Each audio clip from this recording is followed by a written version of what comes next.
La dette n'est pas seulement un chiffre, c'est un poids émotionnel. C'est s'endormir en pensant aux factures, se réveiller avec la peur de l'avenir et se sentir honteuse pour quelque chose qu'on ne nous a jamais appris à contrôler. Mais il existe un point de bascule. Celui où l'on comprend que le problème n'est pas l'argent, mais la manière dont on se relie à lui. Et c'est là que naît le pouvoir de changer. Les femmes qui sont sorties de l'endettement et ont reconstruit leur vie ont toutes commencé de la même façon, par une prise de conscience. Elles ont compris que la liberté n'est pas une récompense lointaine, c'est une décision quotidienne. Et le secret ne réside pas dans le fait de gagner plus, mais de réorganiser ce qui existe déjà, avec méthode, clarté et respect de soi. En 8 semaines, il est possible de transformer la honte en maîtrise, l'anxiété en confiance et les dettes en stratégie. Cette méthode ne promet pas de miracle. Elle éveille la conscience, la discipline et la sécurité. Si tu veux apprendre à sortir du rouge et à retrouver confiance en toi, laisse ton like, abonne-toi à la chaîne et reste avec moi. Car aujourd'hui, je vais te montrer le chemin du retour vers ton pouvoir. Première semaine. Affronter la vérité avec courage. Avant tout changement financier, il y a un acte de bravoure. Regarder la réalité s'enfuir. C'est la partie la plus difficile, mais aussi la plus libératrice. Car tant que tu évites tes chiffres, ce sont eux qui te contrôlent. Quand tu décides de les affronter, le contrôle revient entre tes mains. Je me souviens du jour où j'ai décidé d'ouvrir mon relevé et de voir combien je devais réellement. Je tremblais, j'avais l'impression d'avoir échoué. Mais quelque chose d'étrange s'est produit. En voyant le montant réel, j'ai compris que la peur était plus grande que la dette. L'inconnu pèse plus lourd que la vérité. Et c'est à ce moment-là que la transformation a commencé. J'ai pris un carnet et tout noté. Ce que je devais, à qui et combien je gagnais. Pour la première fois, j'ai ressenti de la clarté. Cette première semaine ne parle pas de chiffres, elle parle de courage. Elle parle de dire « je veux changer et j'en suis capable ». Et quand cette décision est prise, la peur commence à perdre de sa force. Les femmes qui reconstruisent leur vie financière ne sont pas celles qui n'ont jamais fait d'erreur. Ce sont celles qui ont eu le courage de se regarder dans le miroir et de recommencer. Commente, j'affronte la vérité et je reprends le contrôle. Cette phrase est le premier pas de ton renouveau. L'instant où la brume fait place à la clarté et où la honte se transforme en pouvoir. Deuxième semaine. Organiser le chaos et créer de la clarté. Maintenant que tu as affronté la vérité, il est temps de mettre de l'ordre. Le désordre financier est le reflet d'un esprit surchargé, et organiser son argent, c'est aussi organiser sa vie. Les femmes qui ont atteint la stabilité n'ont pas commencé avec des tableaux complexes, mais avec un crayon, du papier et une intention. Lors de ma deuxième semaine, je me suis assise avec une tasse de café et j'ai commencé à tout lister.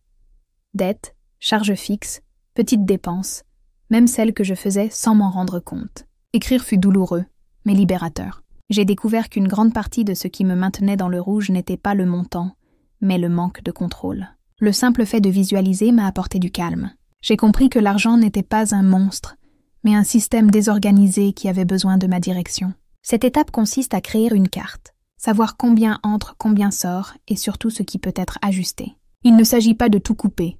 Il s'agit de réaffecter ce qui compte. Les femmes confiantes n'ont pas peur de leurs chiffres. Elles les maîtrisent. Et lorsque tu comprends où va ton argent, la peur commence à laisser place à la sérénité. Commente, j'organise et je dirige mon argent. Cette phrase symbolise le début de ton autogestion. Le moment où le chaos se transforme en clarté et la confusion en confiance. Troisième semaine. Changer l'histoire que tu racontes sur l'argent. Après avoir organisé le chaos, il est temps de guérir ta relation avec l'argent. Car aucun tableau ne fonctionne si ton esprit croit encore que l'argent est difficile, que la richesse est pour les autres, ou que je n'y arriverai jamais. La façon dont tu penses à l'argent détermine à quel point il te fait confiance pour rester avec toi. Je l'ai découvert lorsque j'ai compris que mes décisions financières venaient de la peur, non de la conscience. Je dépensais pour me soulager, j'épargnais par panique et je disais des phrases comme « je suis nulle avec l'argent ». Sans m'en rendre compte, je nourrissais une identité de manque. C'est alors que j'ai commencé à m'observer.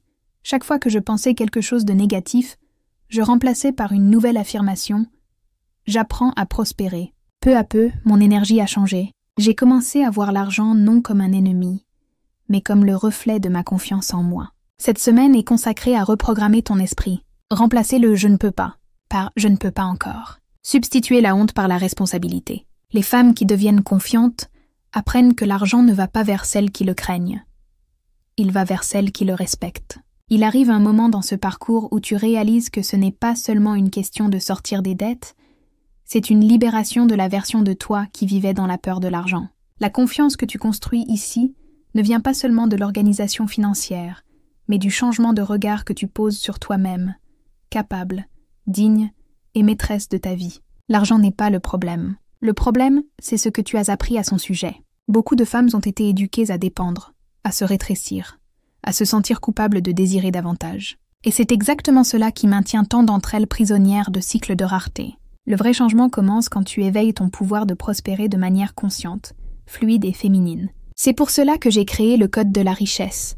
Réveille ton pouvoir féminin pour créer liberté et abondance. Ce guide a été conçu pour te conduire pas à pas dans la transformation de ta relation avec l'argent, t'aidant à atteindre la sécurité financière et à vivre avec la légèreté de celle qui peut choisir son propre chemin. C'est une méthode simple, accessible et profonde, pensée pour les femmes prêtes à cesser de survivre et à commencer à bâtir leur liberté. Car être confiante, ce n'est pas tout contrôler. C'est savoir que tu peux recommencer autant de fois que tu veux, mais désormais avec conscience, direction et pouvoir. Si tu veux transformer ta vie financière de l'intérieur vers l'extérieur, le lien pour accéder à le Code de la richesse se trouve dans le premier commentaire épinglé. 4e semaine. Créer un plan d'action réaliste et réalisable.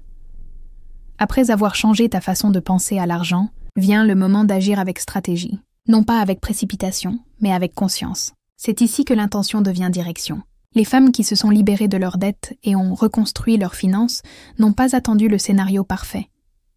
Elles ont commencé avec ce qu'elles avaient. Durant la 4e semaine, assieds-toi avec clarté. Prends ce que tu as déjà organisé et élabore un plan. Classe tes dettes par ordre de priorité. Les urgentes, les plus petites, celles qui pèsent le plus. Choisis-en une sur laquelle te concentrer d'abord. Quand tu essayes de tout résoudre d'un coup, tu te perds. Mais lorsque tu te concentres sur une seule et que tu gagnes, l'élan change. C'est ce que j'ai fait. J'ai choisi une seule dette, j'ai négocié et j'ai tenu parole. Cette petite victoire m'a fait croire que je pouvais aller plus loin. Et c'est ainsi, pas à pas, que le poids a commencé à quitter mes épaules.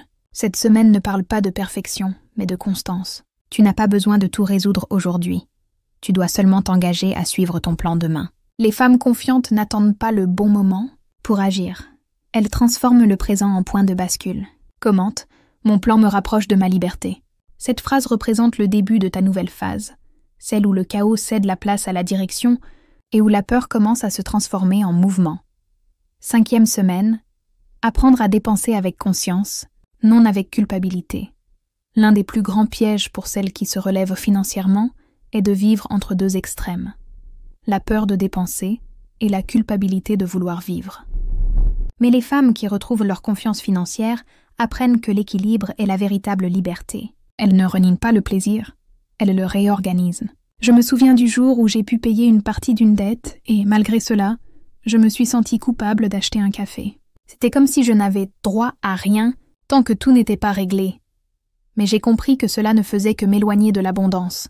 Quand l'argent devient synonyme de culpabilité, il cesse de circuler. Alors j'ai décidé de changer ma façon de penser. J'ai créé un budget qui incluait le plaisir, même simple. Une fleur pour la maison, un café en silence, un nouveau livre. Ce n'était pas une dépense, c'était une nourriture émotionnelle. La liberté commence lorsque tu apprends à utiliser ton argent de façon consciente, sans te punir. Les femmes confiantes ne dépensent pas pour fuir la douleur, mais pour soutenir la paix qu'elles construisent. Commente, je dépense avec conscience et légèreté. Cette phrase symbolise le moment où tu cesses de lutter contre l'argent et commences à marcher à ses côtés, avec équilibre, intention et respect. 6e semaine. Construire des habitudes de prospérité. Sortir des dettes est une étape importante, mais rester libre exige un nouveau mode de vie. Le vrai tournant ne se produit pas quand tu règles une facture.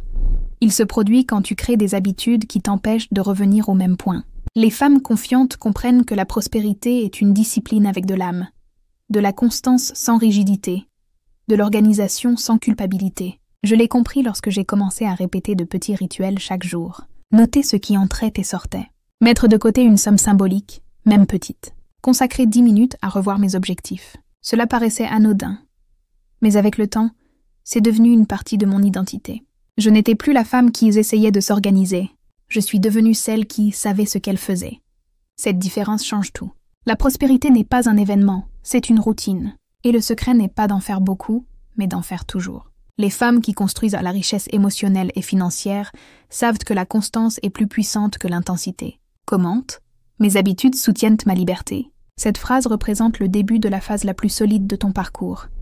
Le moment où l'effort devient un style de vie et où le contrôle se transforme en confiance.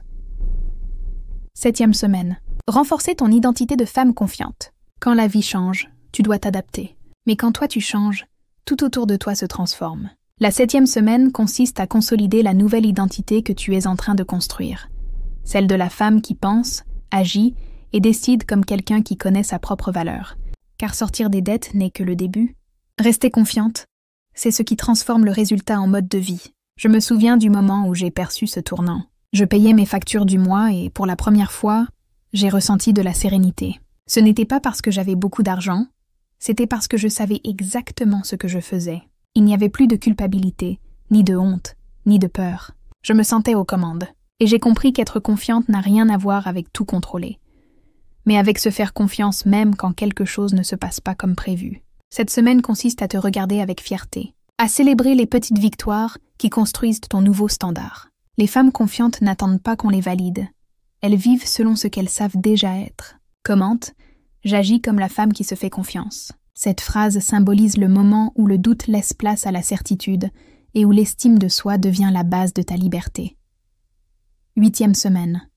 Créer une nouvelle vision de l'avenir. Les femmes qui sortent du rouge et recommencent à croire en elles ne se contentent pas d'équilibrer leur compte. Elles réécrivent leur histoire. La 8e semaine consiste à regarder vers ce qui vient après. Le nouveau chapitre de ta vie.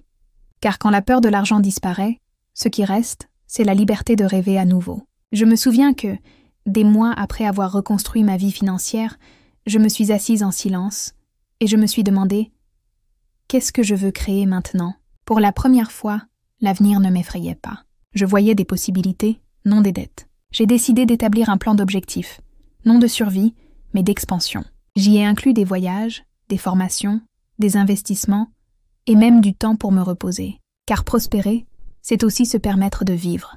Et c'est là que j'ai compris. La confiance, c'est savoir que tu peux recommencer autant de fois que nécessaire, avec légèreté et direction. Cette dernière étape est le début d'un nouveau cycle. Tu n'es plus la femme qui vivait dans la peur. Tu es celle qui maîtrise son propre chemin. Commente. Je construis mon avenir avec confiance. Cette phrase scelle la fin du parcours et le commencement d'une nouvelle vie. Une vie où l'argent est un outil, non une prison.